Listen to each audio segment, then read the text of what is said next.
یہ میرا چنا ہوا وسیلہ ہے کہ میرا نام غیر قوموں پر ظاہر کرے۔ ہمارے لیے آج کی پہلی تلاوت رسولوں کے اعمال 9واں باب 1 سے 20 آیات مقدسہ تک۔ اس وقت شاؤل ہنوز خداوند کے شاگردوں کے دھمکانے اور قتل کرنے کا دم مارتا ہوا کاہن اعظم کے ہاں گیا اور اس سے دمشق کے عبادت خانوں کے لیے اس مضمون کے خط مانگے کہ جن کو وہ اس طریق پر پائے، خواہ مرد خواہ زن، ان کو باندھ کر یروشلم میں لائے۔ اور جب وہ سفر کرتے کرتے دمشق کے نزدیک پہنچا تو یوں ہوا کہ یک بارگی آسمان سے ایک نور اس کے گرد آ چمکا اور وہ زمین پر گر پڑا، اور اسے ایک آواز یوں کہتے سنائی دی کہ شاؤل شاؤل تو مجھے کیوں ایذا دیتا ہے؟ اس نے کہا، اے خداوند تو کون ہے؟ اس نے کہا، میں یسوع ہوں جسے تو ایذا دیتا ہے، مگر اٹھ اور شہر میں جا، اور جو تجھے کرنا ہوگا وہ تجھے بتایا جائے گا۔ جو آدمی اس کے ہمراہ تھے وہ حیران ہو کر کھڑے رہ گئے، کیونکہ آواز تو سنتے تھے مگر کسی کو دیکھتے نہ تھے۔ اور شاؤل زمین پر سے اٹھا، اور جب اس نے آنکھیں کھولیں تو اس کو کچھ دکھائی نہ دیا۔ تب وہ اس کا ہاتھ پکڑ کر اسے دمشق میں لے گئے، اور وہ وہاں 3 دن تک نابینا رہا اور نہ کھاتا نہ پیتا تھا۔ اب دمشق میں حننیہ نامی ایک شاگرد تھا، اور خداوند نے رویا میں اس سے کہا، اے حننیہ۔ وہ بولا، اے خداوند میں حاضر ہوں۔ خداوند نے اس سے کہا، اٹھ اور اس کوچے میں جا جو سیدھا کہلاتا ہے، اور یہودا کے گھر میں شاؤل نامی ترسوسی کو پوچھ لے، کیونکہ دیکھ وہ دعا کر رہا ہے، اور اس نے بھی رویا میں دیکھا ہے کہ حننیہ نامی ایک آدمی نے اندر آ کر مجھ پر ہاتھ رکھے ہیں تاکہ پھر بینائی پاؤں۔ مگر حننیہ نے جواب دیا کہ اے خداوند، میں نے بتیروں سے اس شخص کی بابت سنا ہے کہ اس نے یروشلم میں تیرے مقدسوں کے ساتھ کیسی کیسی برائیاں کی ہیں، اور یہاں بھی اس نے سردار کاہنوں کی طرف سے اختیار پایا ہے کہ ان سب کو باندھ لے جو تیرا نام لیتے ہیں۔ مگر خداوند نے اس سے کہا، تو جا، کیونکہ یہ میرا چنا ہوا وسیلہ ہے کہ میرے نام کو غیر قوموں اور بادشاہوں اور بنی اسرائیل پر ظاہر کرے، اور میں اس کو دکھا دوں گا کہ میرے نام کے لیے اسے کتنا دکھ اٹھانا پڑے گا۔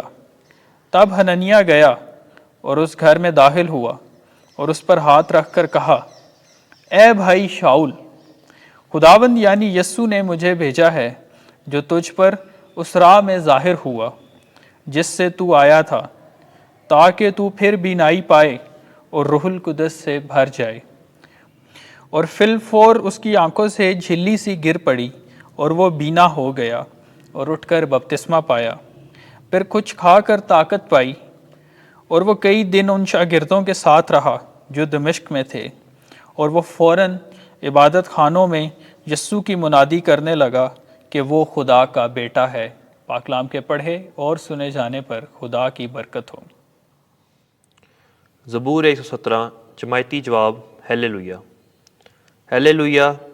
اے سب قوموں خداوند کی حمد کرو، اے سب امتوں اس کی توصیف کرو۔ جماعتی جواب، ہیلیلویا۔ اس کی رحمت ہم پر استوار ہے، اس کی وفا ابد تک قائم ہے۔ جماعتی جواب، ہیلیلویا۔ خداوند آپ کے ساتھ ہو۔ انجیل مقدس یوحنا کے مطابق اے خداوند تیری تمجید ہو۔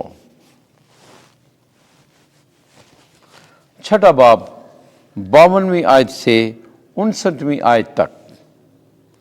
میرا گوشت حقیقی غذا اور میرا خون حقیقی شرب ہے۔ اس وقت جب یسوع نے کفرنہوم کے عبادت خانے میں تعلیم دی تو یہودی آپس میں یوں کہہ کر تکرار کرنے لگے کہ یہ اپنا گوشت ہمیں کیوں کر کھانے کو دے سکتا ہے؟ یہ اپنا گوشت ہمیں کیوں کر کھانے کو دے سکتا ہے؟ مگر یسوع نے ان سے کہا کہ میں تم سے سچ سچ کہتا ہوں کہ اگر تم ابن انسان کا گوشت نہ کھاؤ اور اس کا خون نہ پیو تو تم میں زندگی نہیں ہوگی۔